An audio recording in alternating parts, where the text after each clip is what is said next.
Cool, cool. All right, everyone, give it a minute or so, and then we'll get started in today's video.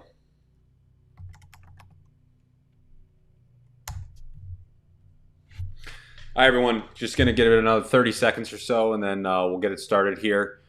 Coming on today for a quick 15-minute video or so to give an update on what we're seeing right now in the supply of Bitcoin being exchanged and what that means for the price moving forward. So bear with me here, just give it another 10-15 seconds or so, just making sure my audio is all good, making sure everyone can hear me okay. Today's date is Saturday, November 21st, 2020. So thank you for joining me. If you want to support me, or if you like what you're going to hear through this conversation, you can do me the biggest favor. You can like this video, you can subscribe, and you can share it with someone else who's trying to learn. All right, sweet, great. So I think we're good here. So I'm going to get started. So hello, everyone. Good to be with you again. This is Joe Rapp. Today we're going to be talking Bitcoin supply. There's a lot of recent updates over the last week or so. A lot of big billionaires and hedge funds have come on the Bitcoin train. Ray Dalio's even now talking about it in a new lens. We're seeing a lot of this large institutional money that I've been talking about for quite a while now finally coming into the market.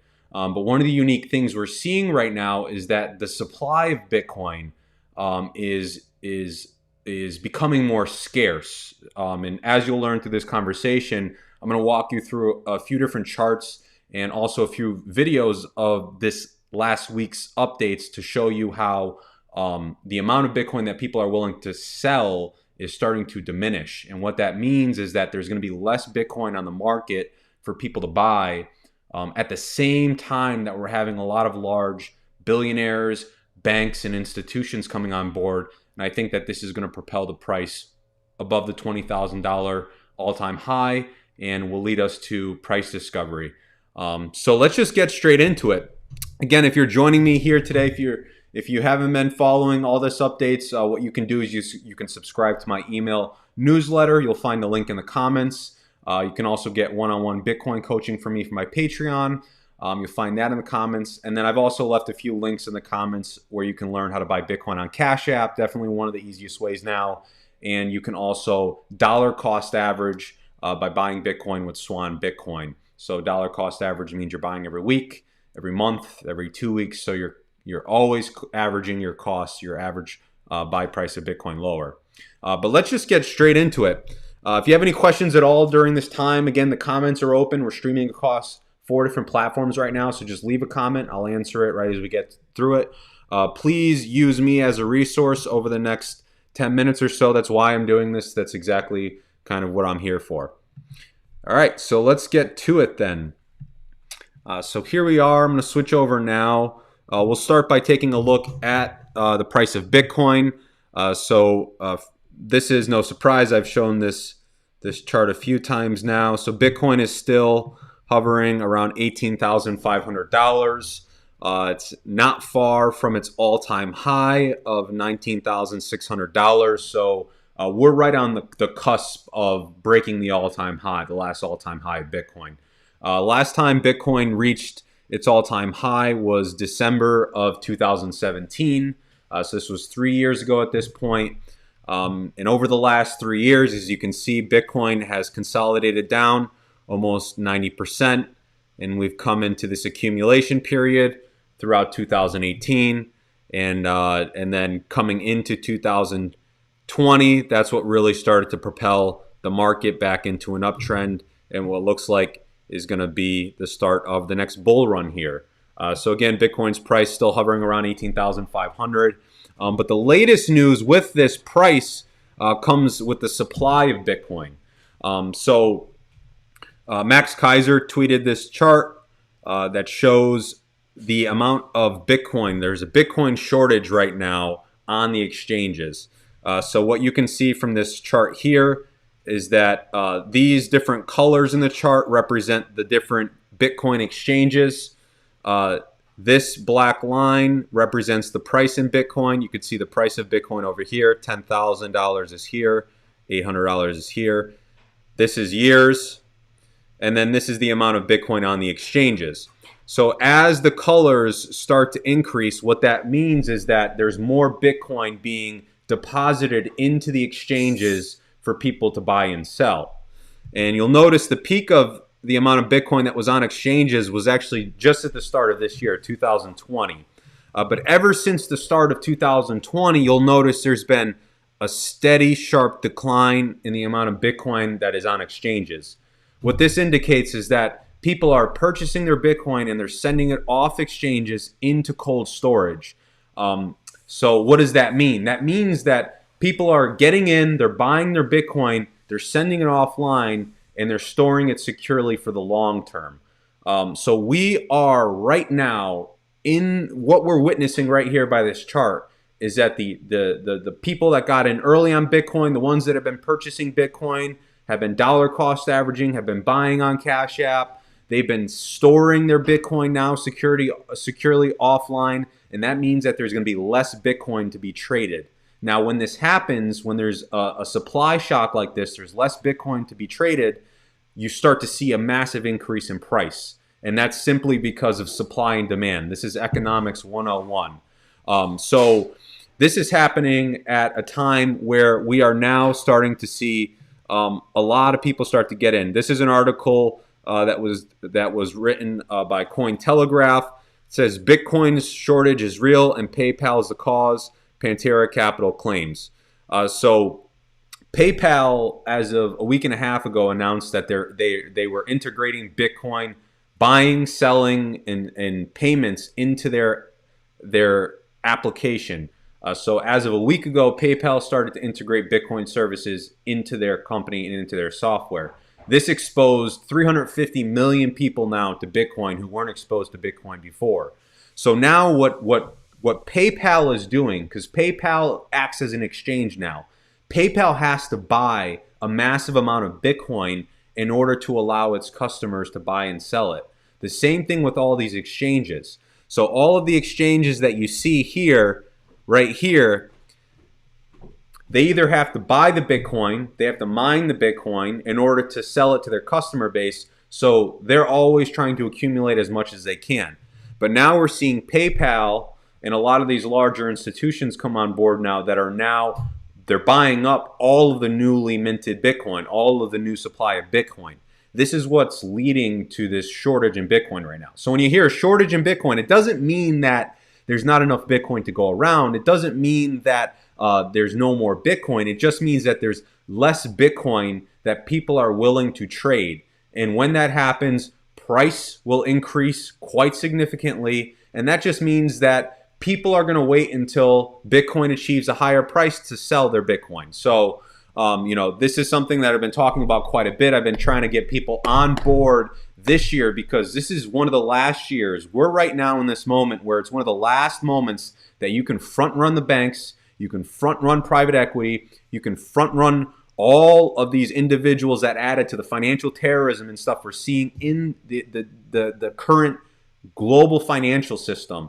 This window is narrowing now as we're seeing PayPal purchasing, as we're seeing billionaires purchase, and as we're seeing less Bitcoin being available for people to trade.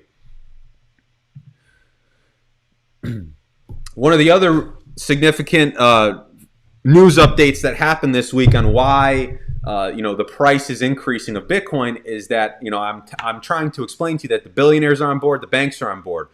This is an interview that was done on CNBC with the CIO, the Chief Investment Officer of BlackRock. BlackRock is the largest private equity firm in the United States, and they're global as well. So with BlackRock making a comment like they're making a comment here, we're going to watch this video clip in a minute. You'll start to understand the FOMO, the fear of missing out that's starting to happen even within these big financial institutions now. They're realizing that Bitcoin's a real thing. They're late to the game. They're trying to get on board now, and they're trying to accumulate as much Bitcoin as possible. Let's listen into this interview real quick with the CIO, the Chief Investment Officer of BlackRock, the largest private equity firm in the United States.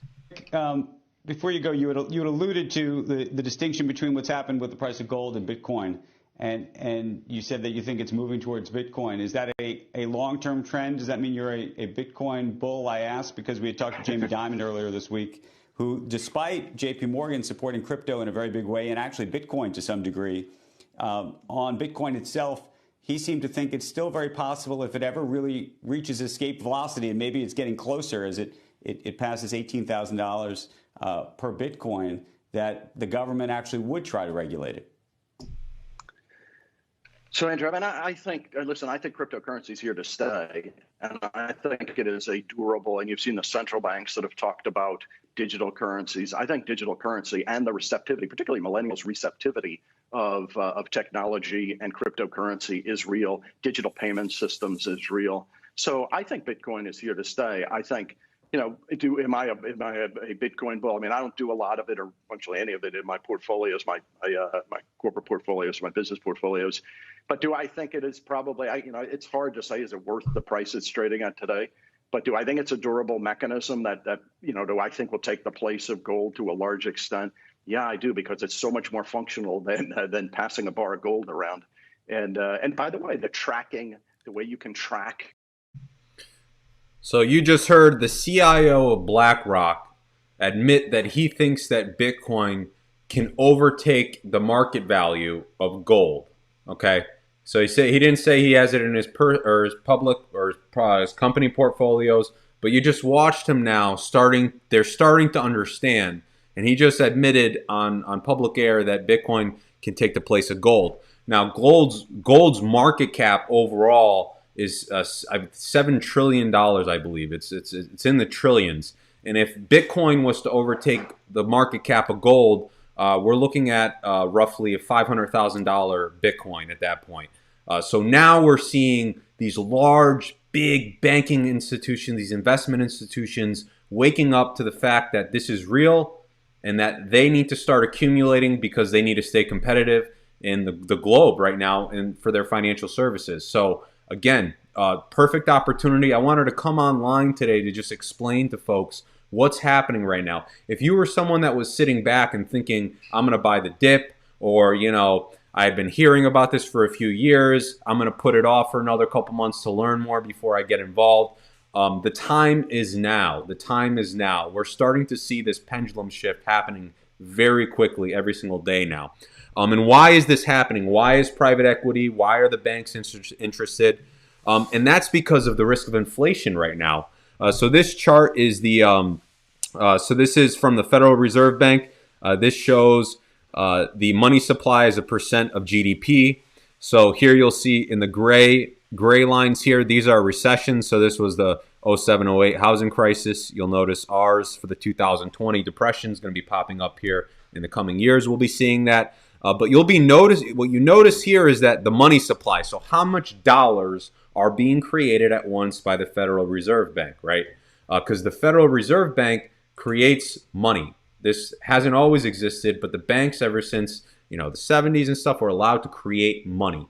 And when they create more money, that's called inflation. What that does is it devalues all of the money that we all have, so it makes our money worth less. This is important for investments and investors because if they're holding cash, and cash is losing value because the Federal Reserve Bank is printing a lot of it, that means that their money in the future is going to be worth less.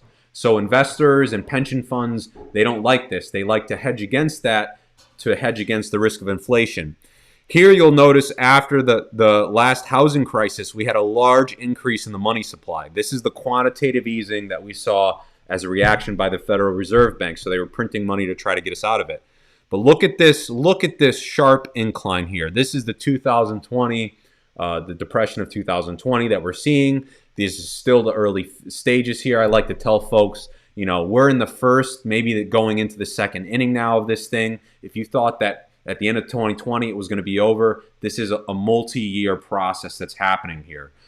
So now we're seeing a massive spike, a historical spike in the amount of money that's being created by not just the Federal Reserve Bank, but central banks all around the world as a result of the pandemic, the economy collapsing, and as I've talked about quite a bit, a lot of the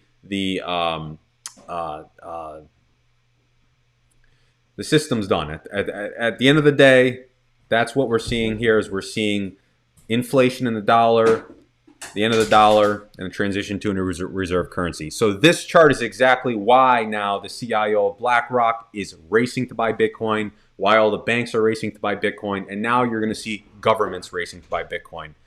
But that's going to be it, folks. This is really, I just wanted to take the time to come online to try to just show this new chart to folks and to just try to explain the scarcity of Bitcoin.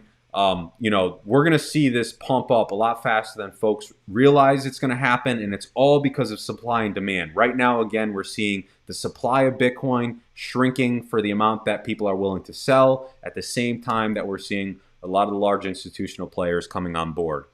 But that's going to be it, folks. So again, if you wanted to learn how to buy Bitcoin, you can find those links in my comments. If you want one-on-one Bitcoin coaching, you can head over to my Patreon. Just join the Bitcoin Patreon, and I'll set up the 2 calendar meetings with you per month that I offer.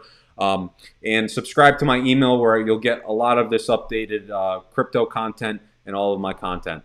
All right, everyone, take care. It was good seeing you. Leave any questions or comments, and be sure to share this with anyone who's trying to learn more. We'll see you soon.